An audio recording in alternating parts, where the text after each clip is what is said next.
इसमें आज विद्युत क्षेत्र की तीव्रता देखना है, वो भी जो है अक्षीय स्थिति में और निरक्षीय स्थिति में। इसमें से एक क्वेश्चन हमेशा पूछे जाते हैं, ठीक है। रेडी, डाल दो। विद्युत द्विध्रुव के कारण विद्युत द्विध्रुव के कारण किसी बिंदु पर विद्युत क्षेत्र की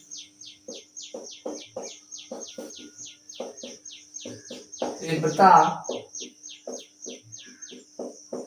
अक्षीय स्थिति में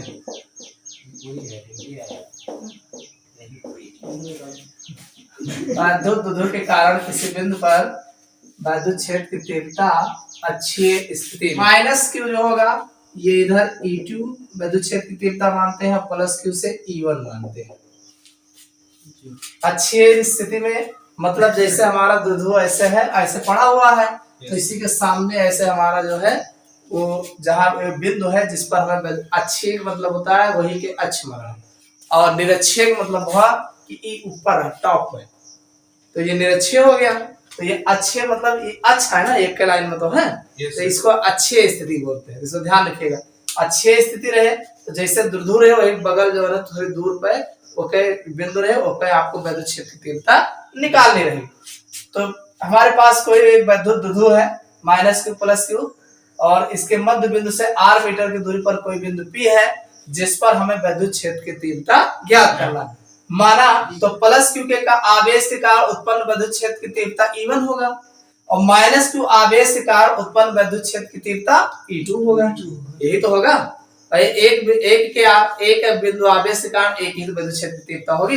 तो इसे आप बताएंगे, माना प्लस क्यू देखो प्लस इधर है तो E1 इधर है, और माइनस क्यू इधर है तो E लेकर E2 इधर लिखे हैं। तो प्लस क्यू आवेश के कारण उत्पन्न विद्युत क्षेत्र की तीव्रता E1 है तथा माइनस क्यू आवेश के कारण उत्पन्न विद्युत क्षेत्र की तीव्रता E2 है। इतना समझ में आएगा। अब दोनों निकल गए, अब दोनों में से घटा देंगे तो बीच वाला बिंदु P पर मिलेंगे विद्युत क्षेत्र की तीव्रता। समझ में आएगा नहीं? तो इतना चीज आपको लिखना है, जितना बनाया गया इसी को आपको लिखना है। अगर डायग्राम समझ में आ गया तो आप लिख डालोगे, और जब लिख डालोगे डेरिवेशन अपने आप सॉल्व हो जाएगी। समझ में आएगा नहीं? तो कैसे लिखोगे, ऐसे लिखना है, माना एक विद्युत द्विध्रुव, देख लो कैसे लिख रहे हैं, एक विद्युत द्विध्रुव जिसके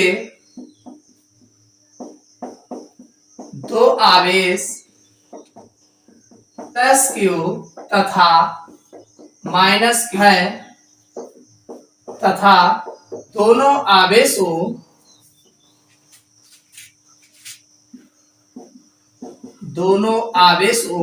के मध्य बिंदु की दूरी 2l है तथा द्विध्रुव की अक्ष पर द्विध्रुव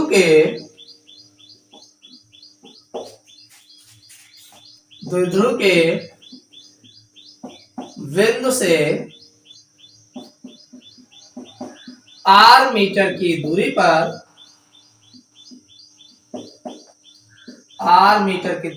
एक बिंदु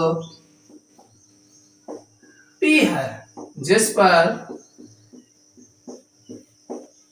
विद्युत क्षेत्र की तीव्रता ज्ञात करनी है। यदि प्लस क्यू आवेश के कारण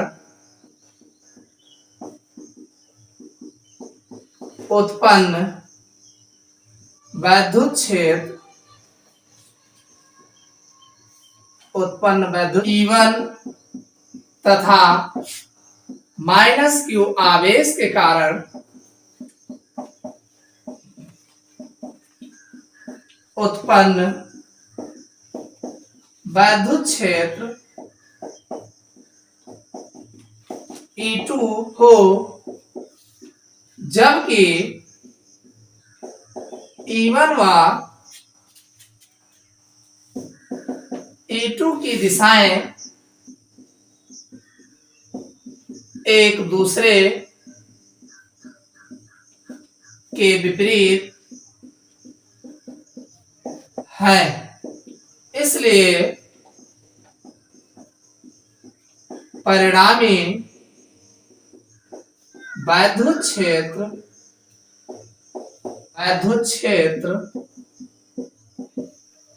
E बराबर E1 माइनस E2। हमने एक शब्द भी अलग से नहीं लिखा है, इसी को सेम हमने लिख दिया, जो बनाए हैं इसी को सेम लिखा है।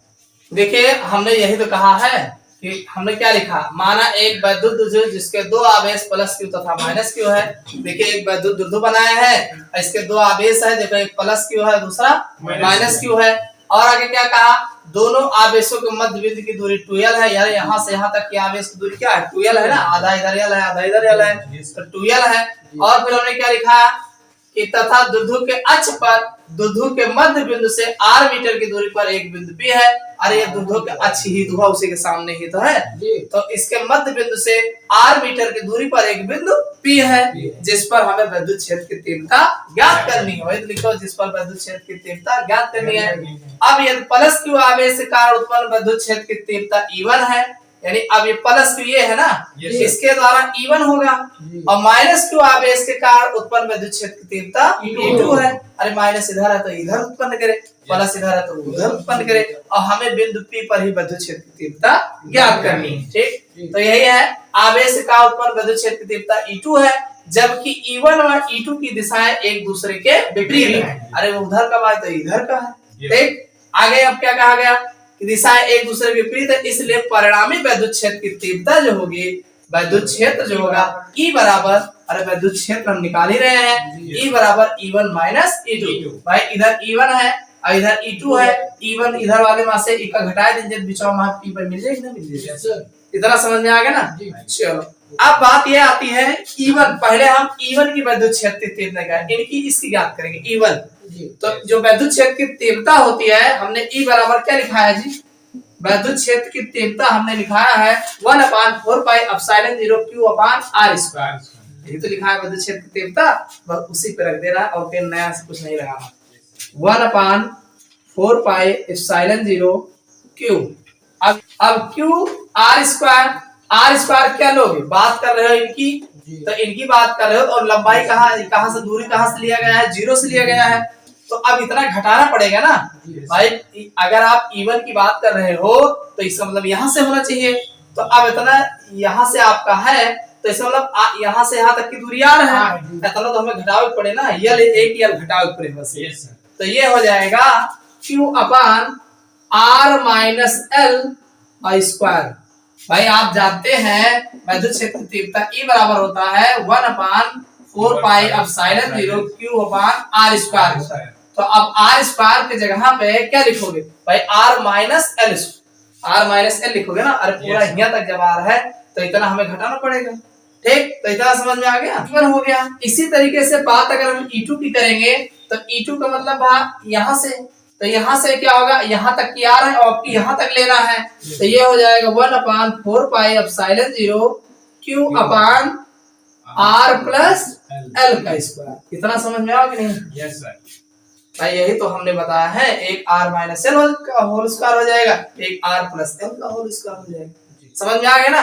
अब निकालना है हमें E, तो E1 माइनस E2, तो ये हो जाएगा E1 माइनस E2 बराबर, तो दोनों को आप लिख दीजिए। तो देखो दोनों में एक चीज कॉमन है, 1/4 पाई एप्सिलॉन 0 कॉमन है कि नहीं? तो 1/4 पाई एप्सिलॉन 0 ये कॉमन ले लीजिए। अब बीच में है देखो ये वाला है Q R माइनस L, ये हम Q है, तो दोनों में Q है, Q बहरे ने लिख दी, और फिर 1 अपान ये हो जाएगा R माइनस L के होल स्क्वायर, और घटावे बाय माइनस चिन्ह लगे, और 1/R प्लस L का होल स्क्वायर। इतना समझ में आएगा कि नहीं? उन्होंने नई बात तो नहीं लिखा फिलहाल। अरे ये क्यों होता है, क्यों होता है, क्यों हमने पहले बात कर ली। अब इनका आराम से सॉल्व करें बार, ठीक है? तो सॉल्व करिए, तो हमें E निकालना है ना। तो E दोनों बराबर E हुए, तो E बराबर लिखा जाए 1/4 पाई एप्सिलॉन 0 क्यू ऐसे रहा तो अंदर सॉल्व कर ली जाए। तो देखो इनके दोनों के जो है ये छगड़ा करो, ये उधर जाइए ये इधर जाइए और दोनों जने नीचे आई r प्लस l का होल स्क्वायर और माइनस r माइनस l का whole square upon r square. देखो माइनस प्लस का फार्मूला बनता है r square minus l square और दोनों जने का होल स्क्वायर ऐसे बने। अरे a माइनस b का whole square a plus b का होल स्क्वायर, तो यही तो फार्मूला खुला भाई। तो ये दोनों जने मिल जाएगी और ऊपर जो है इसे लिख दे हम। ठीक, इतना समझ में आएगा है। तो ये आपका e बराबर आ जाएगा 1/4 पाई एप्सिलॉन 0 क्यू। चलो इससे r प्लस l का whole square a plus b का होल स्क्वायर का होता है a square plus b square plus 2ab, ये तो फार्मूला पढ़े हो। और r माइनस l का होल स्क्वायर का है r square plus l square का अरे a मान लियो ए होएगा b, तो a square minus b square और प्लस 2ab, ये तो बहुत है। तो इनको पहले खोल लो r प्लस l का r square plus l square plus 2rl और इधर क्या है माइनस लगा है। अब चाहे तो पहले माइनस चिन्ह लगा लो, तो इसका हो जाएगा r square minus l square और प्लस 2rl ऐसे तो है। अपान नीचे का हो नीचे बना है r की पावर 4 प्लस l की पावर 4 और प्लस मारे माइनस मारे ना। एक इतना समझ में आएगा। जरा जो कटे वाले हैं काट दे इनका, कटेगा तो दो जगह r लिखा है क्यों। Yes sir. तो ये आ जाएगा e बराबर 1/4 पाई एप्सिलॉन 0 क्यू आई है 2 into 2rl। अरे ऐसे तो लिख सकते हैं into 2rl। अरे 2rl है ये है तो दूसरी 4rl नहीं हुआ जी। अब अपान r की पावर 4 माइनस l की पावर 4। इतना समझ में आ गया। आप जानते हैं r जो है बहुत बड़ा माना गया l के अपेक्षा, यानी r के आगे l नथिंग है। अगर देखा जाए तो यहाँ बहुत इतनी दूरी नहीं लगे जो है ज्यादा अपन प्रभाव रखे हैं, देखिए मतलब थोड़े अल्प दूरी पर ही रखे गए हैं। तो ये r जो है बड़ा होगा l की अपेक्षा। ठीक है, तो जहाँ ये r l लिखा है l का लिखवे नहीं करो r लिख लो केवल। ठीक है, तो ये r लिख लो तो e बराबर हो जाए 1/4 पाई एप्सिलॉन 0। देखो q अंदर कर लियो, q को अंदर कर लीजिए तो q into 2l into जी। देखो का ऐसे देखो 2 कुल मिला 2 तो जगह है जी। अब r भी है l पूरा है ना जी, अब q भी है और नीचे जो है l हटाएं दो r की पावर 4 बना दो, कोई दिक्कत तो नहीं ना। अब हम जानते हैं कुछ जानते हो, क्या जानते हो q into 2l, q into 2l के नाम सुने हो। p बराबर होता है q into 2l। Yes sir. समझ में आ गया नहीं। तो q into 2l की जगह p लिख दो। e बराबर 1/4 पाई एप्सिलॉन 0 ये आएगा p जी। Yes sir. और के बाद 2r बचा है जी भाई, 2r बचा है भाई ना, और नीचे r की पावर 4 है। तो एक से देखो यकार है, यकार तो काट ही सकते हैं यहाँ जी सर। तो e आएगा e बराबर 1/4 पाई एप्सिलॉन 0 और e p 2p आएगा का। अरे 2 बचा है p बचा है, r कठिन हुआ तो r की पावर 3 और यही निकाले रहा। समझ में आ गया नहीं आया, कुछ हमने नया नहीं किया, बस जो जानो तो वही हमने बताया। भाई यहाँ दोनों घटाना है तो घटाने के लिए पहले e1 और e2 निकालें। तो e1 e2 को हमने लिखने के बाद e1 माइनस e2 कर दिए और वही हमें e निकाले। भाई क्या लिखा e बराबर e1 माइनस e2, तो वही तो हमने e लिखा है। और ये 1/4 पाई एप्सिलॉन 0 है क्यों, हमने दोनों में से दोनों क्यों कॉमन है तो हमने बाहर कर लिया इसको और अंदर में 1/r minus l square minus 1/r plus l के होल स्क्वायर दोनों लिख दिए।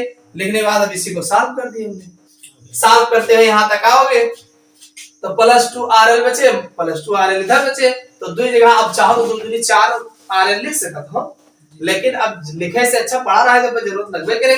तो अब आप नीचे जो है दोनों ये इस तरीके से बन जाएगा। तो ये इतना आ गया, अब हम मानते हैं कि आर जो है यल से काफी बड़ा है, तो बड़ा है तो यल का न ले लो, आर का ले लो, काम चला लो नीचे से, ठीक है। और ऊपर जो है क्यू अंदरवा जाए तो Q2L RL सब इतना ही है ना, 2 दूनी 4 RL है। अब Q चला जाए तो वही है, तो Q22 RL वैसे लिखा है, क्षेत्रांक वैसे पढ़ा है जैसे पढ़ा है। अब यहाँ पे हम एक फार्मूला जानते हैं, P बराबर Q into 2L होता है, P बराबर Q into 2L, हमने इससे पहले डेरिवेशन में बताया।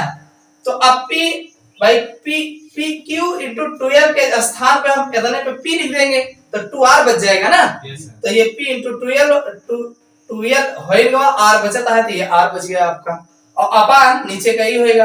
अब चूंकि एक R तो कट ही सकता है, तो एक R काट दिया, 3 बचा, तो ऊपर का बचा 2P बचा है ना।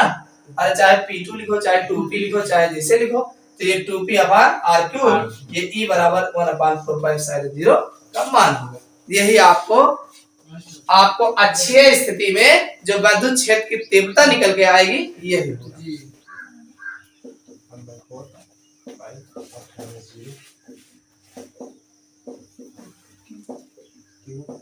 द्विध्रुव के कारण विद्युत क्षेत्र की तीव्रता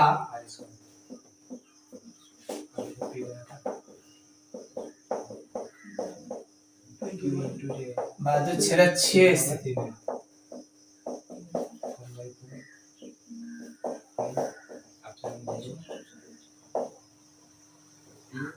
निरक्षीय। देखो ये 2 बिंदु आवेश हैं, एक यहाँ है एक यहाँ है, एक प्लस क्यू होगा दूसरा माइनस क्यू, एक माइनस क्यू होगा एक प्लस क्यू, और इनसे मध्य बिंदु जो है यानी पूरी दूरी 2L है, ठीक।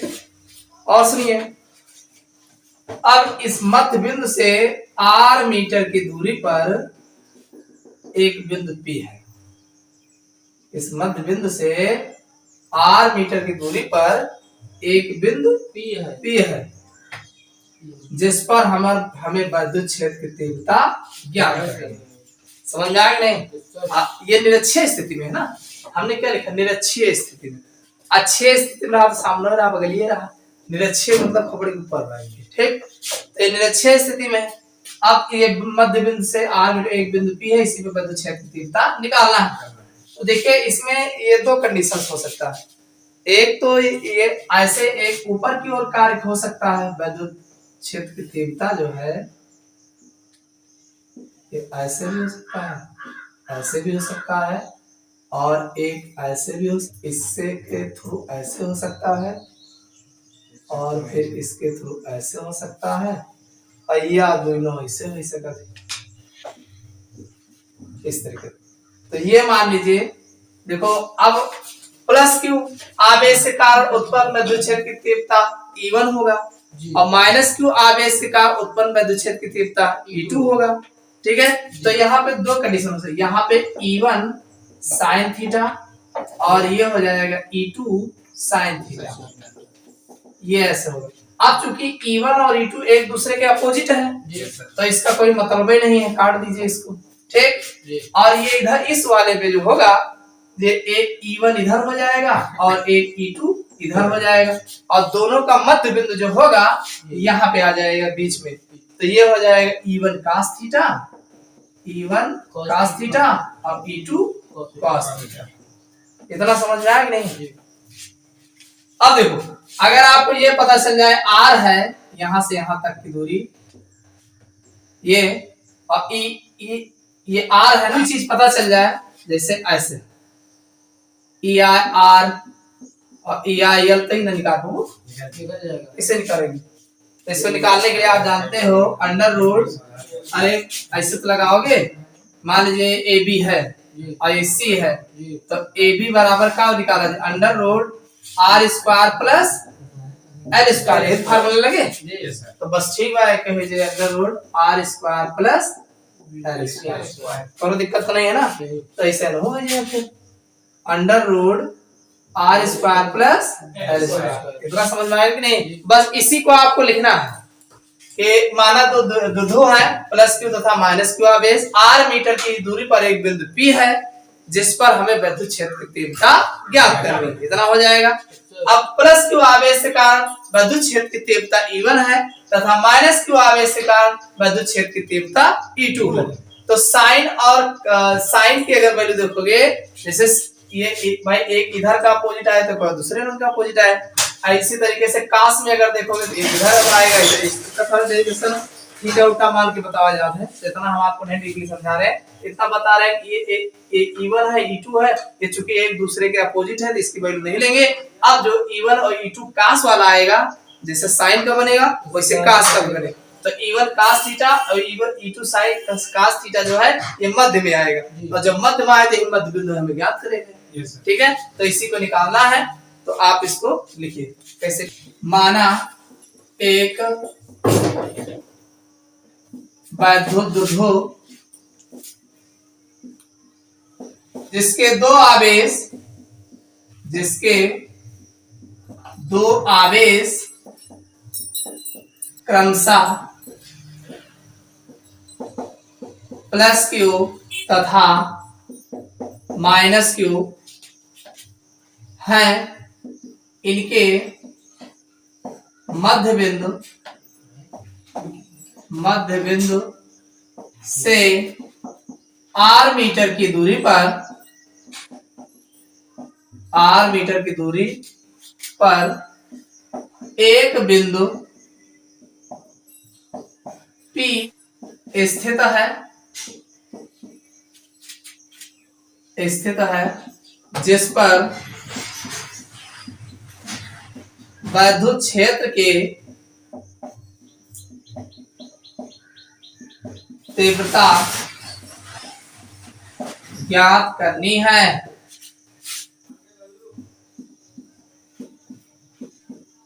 जो कि यह द्विध्रुव के लंबवत स्थित है।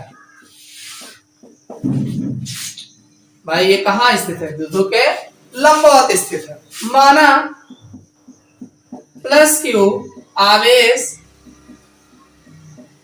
के कारण विद्युत क्षेत्र की तीव्रता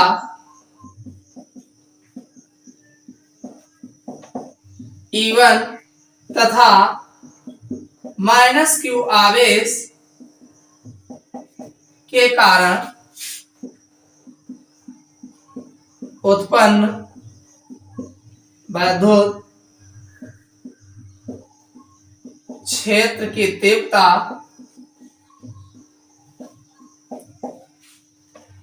E2 है, क्योंकि विद्युत क्षेत्र एक सदिश राशि है,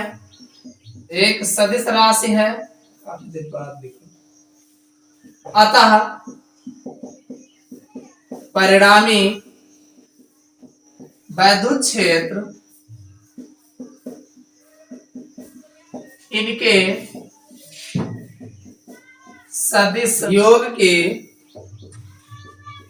बराबर होगा।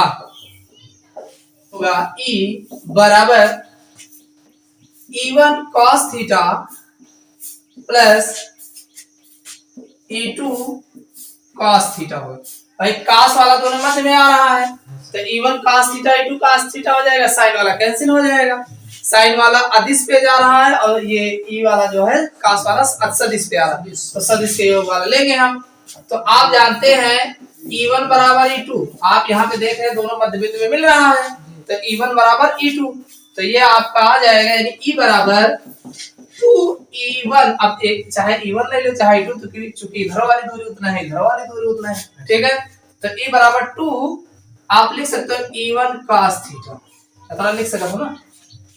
यहाँ से देखो तो उतनी दूरी है, यहाँ से भी देखोगे उतनी दूरी है, तो दोनों बराबर है। E1 और E2 जब बराबर है तो E बराबर 2E1 cos थीटा है जी, ठीक है। अब क्या करना, अब आगे डेरिवेशन सॉल्व करो। आप E बराबर जानते हो, E1 बराबर, E1 निकाल लो पहले। E1 बराबर 1/4 pi epsilon 0 Q upon R square जाना था ना, Yes, sir. तो क्यू अपान अब आर कितना है भाई, आर आप देख रहे हो, आर दूरी कितनी है, under root R square plus L square और पूरे का, अरे आप यही तो जानते हो, E बराबर 1/4 pi epsilon 0 Q upon R square जाना था ना, यही तो जानते हो। Yes, sir. विद्युत क्षेत्र की तीव्रता E बराबर 1/4 pi epsilon 0 Q upon R square, तो आर के वैल्यू जब देहे R plus L R square plus under root R square plus L square, तो ई का रखो फिर आर स्क्वायर लगोगे कर दो पूरे के होल स्क्वायर, ठीक, तो इतना आएगा। अब इसको जरा सा और सॉल्व करो, ई अंडर रूट में है और जब पूरे अंडर रूट के वर्ग लाग रहा था के मतलब फिर ई वर्ग खत्म, अंडर रूट खत्म हो जाएगा, क्यों, तो ये हो जाएगा E1 बराबर 1/4 pi epsilon 0 Q R square plus L square, इतना समझ में आएगा। अरे पूरे अंडर रूट के वर्ग लागा है ना, तो ये अंडर रूट हट जाए, इतना समझ में आएगा, ठीक। cos थीटा बराबर क्या होती, Cos theta बराबर अरे लाल बटा कक्का जाना था ना, लाल बटा कक्का, तो आधार बटा कर्ण, जरा मैं देखो आधार के है कर्ण के है, आधार रियल है, अब कर्ण ये है ना, आधार रियल है अब कर्ण ही है, यही तो है, और लंबा है बिचौलिया वाला, तो बस ठीक है, एक रखे cos थीटा बराबर एक वैल्यू रखे, आधार कितना रियल है और कर्ण कितना है, root under root R R square plus हाँ R square plus L square. यही तो दिन बा, Yes, sir. 21 के वैल्यू है, एक आप ऐसे लिख सकते हो बराबर एल, देखो आर स्क्वायर और प्लस एल स्क्वायर, इनका लिख सकते हो 1/2, अरे आधे दबा अंडर रूट को 1/2 लिख सकते हो, Yes, sir. अंडर रूट हटाओ जाए तो 1/2 लिखा जा सके, ठीक, इतना समझ में आएगा ना। और आपका बनावट का हुआ ई निकाले है, अब ई है 2E1 cos थीटा है, ये तो निकाले है, Yes, sir. ई निकाले है ना, विद्युत क्षेत्र की तीव्रता ई निकाले है, तो ई बराबर 2E1 cos थीटा, अब आपके लगे 2 है और E1 के वैल्यू निकाल ले हो, E1 के वैल्यू रख दियो, E1 के वैल्यू है 1/4 पाई एप्सिलॉन 0 और का क्यू और दिया है R square plus L square, और cos थीटा की वैल्यू तो हमें लिखवा, cos थीटा की वैल्यू जो दिन है वो लिख लियो, L upon root R square plus L square का हाफ 1/2, यही तो दिन में, Yes, sir. इतना समझ में आएगा कि नहीं, और ये गुणन मत नहीं है, ऐसे भाई गुणन तो है ये, ठीक, जरा इनका ठीक से सॉल्व करो तो EIQ EIL EI2 1/4 pi epsilon 0 Q ऊपर कह दियो, Q into 2L का हुआ है, P. अरे Q into 2L है तो बना Yes. L Q2, इतना सही है ना, और नीचे वाले जरा सॉल्व के लिए जो तो ये है जे are square plus L square का 1/2 रहा और पूरा वर्ग रहा, तो इनका लिख सकता हूं 3/2। अब एक चीज और है, आर का जनबे करा था कि एल से बहुत बड़ा रहा थी, Yes.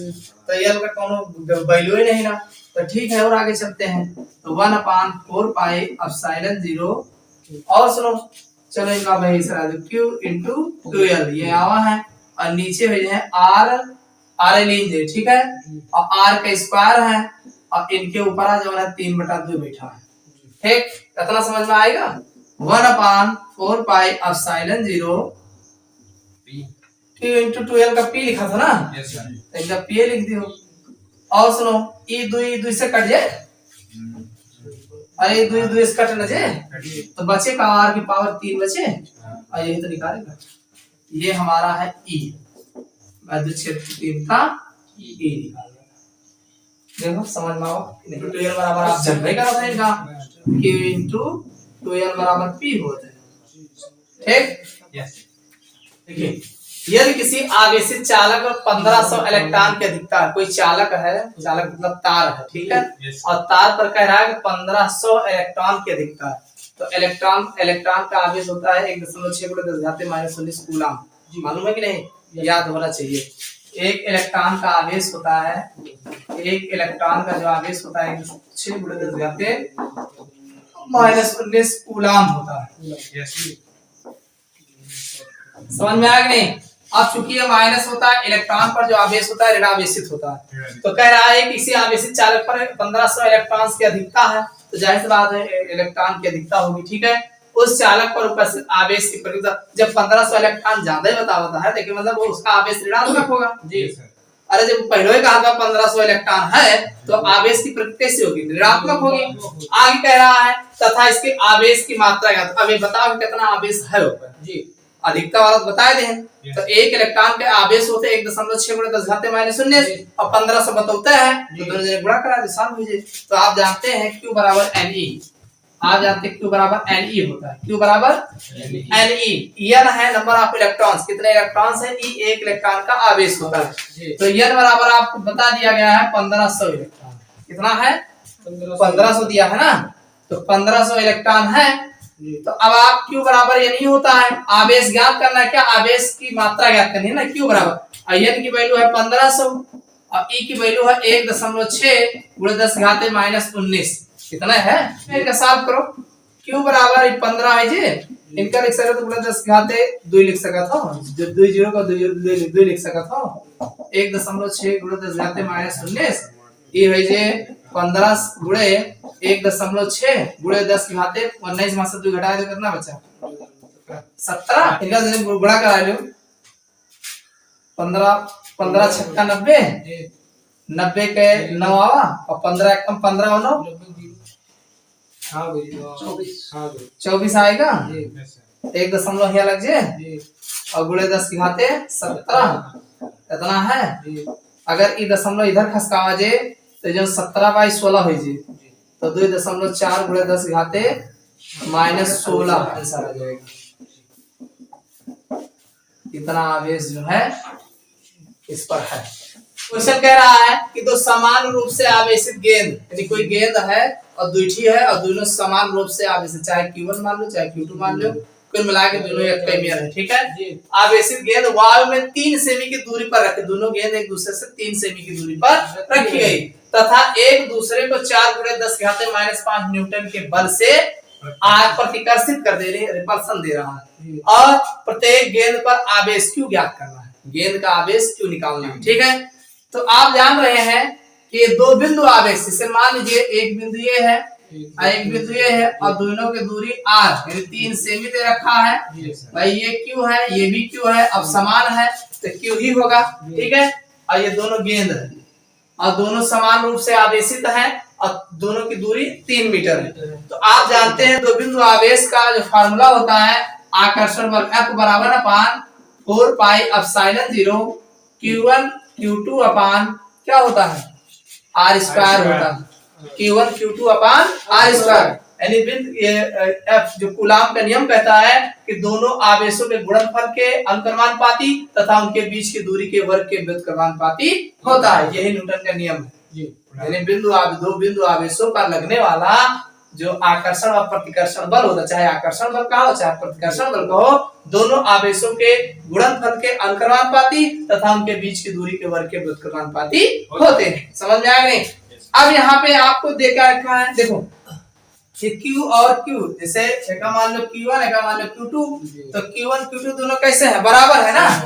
तो आप जान रहे हो Q1 बराबर Q2 बराबर Q, अरे बराबर Q है तो है, तो ये अब आपका आ जाएगा, देखो यहू Q है यहू Q है, Q² नहीं जी, तो F बराबर 1/4πε0 ये हो जाएगा Q² तो समझ में आएगा जी। और सुनिए आप एक चीज और जानते हो, देखो F दिया है, आकर्षण प्रतिकर्षण बल दे रखा है, कितना दे रखा है 4 × 10⁻⁻5 दे रखा है, इतना दे रखा है ना। और सुनिए 1/4πε0 1/4πε0 की जो वैल्यू होती है 9 × 10⁻9 होती है, एक याद कर लीजिए 1/4πε0 की जो वैल्यू होती है 9 × 10⁻9, कितना बढ़िया 9 × 10⁻9, यानी कुछ इधर उधर नहीं याद करेंगे, ठीक ये होता है। तो इनकी जो वैल्यू होगी 9 × 10⁻9 और Q² अपान r², अब r² को वैल्यू दे रखा है जी इन सेमी, सेंटीमीटर में दे है ना, मीटर में कन्वर्ट करेगा, तो 3 सेमी बराबर 3 सेमी 100 सेंटीमीटर बराबर क्या होता है 1 मीटर होता है।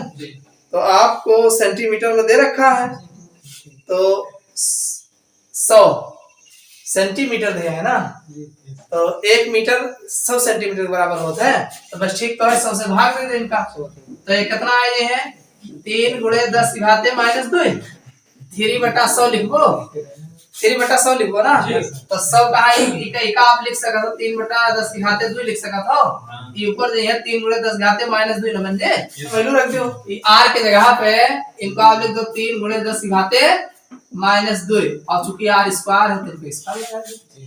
ठीक, हमें इनका निकाले हुआ है, तो इनके बगल ये है बटा ये मान लो, ये ऐसे नहीं है, ये ऐसे नहीं। तो आपको मिलेगा q स्क्वायर बराबर, पहले इनका लिख लो 4 गुणे 10 की घाते माइनस 5, और गुणे इनका जरा लिखिए त्रिका 9 हो जाए है, और गुणे 10 2 दूनी 4, ये 10 की घाते 4 बन जाए वाला, और बटा इनके साथे जो है 9 गुणे 10 की घाते 9, ये नीचे आ जाएगा। तो समझ में आ नहीं? अरे एक साल पर बहुत 3 त्रिका 9 हो जाए, और इनके पावर 2 है तो 2 दूनी 4 हो जाए, तो ई और ई नीचे जाए ऊपर जाएगा ना। अरे एक क्यू स्क्वायर निकाला जाता हो, तो ये मान लो हिया तक लाग भाई ऐसे, तो ये दोनों जने एक साथे हुई हैं, ये इनके साथे जे है, तो हिया हमने क्यों लिखा, तो क्यों जो इनके बगल है नीचे जे है, और ये दो जने ऊपर आए जे हैं। इतना समझ में आ गया नहीं? काटे जाए कटे वाले हैं, कुछ कटत तो है, तो काटे दियो जो कटता है। ठीक, आई 5 4 9, तो ये आ जाएगा क्यू स्क्वायर बराबर, ये आ जाएगा 4 गुणे 10 की घाते 5 4 9, और माइनस से है माइनस 9 है, और ये जरा 9 ऊपर जो है तो ये प्लस माइनस एक कहनो है, प्लस में है ना, नीचे प्लस में है तो ऊपर जाएगा माइनस ना आए, तो ये आए जे 4 गुणे 10 की घाते 9 दूनी 18 माइनस 18 है जे। अरे 9 में जोड़ करना है 18 तो बने, तो ये 18 आएगा। अब क्यों हमें निकाले थे ना, तो 2 दूनी 4 लिखा हुआ है, एक के वर्ग करबो 2 के वर्ग बने 4, और 10 की घाते माइनस 9 9 दूनी 18, बस आएगा। क्यों आवे से ही कूलाम आवे से इतना है, एक थोड़ी पे जहां ना समझ में आवे पूछ लो आराम से।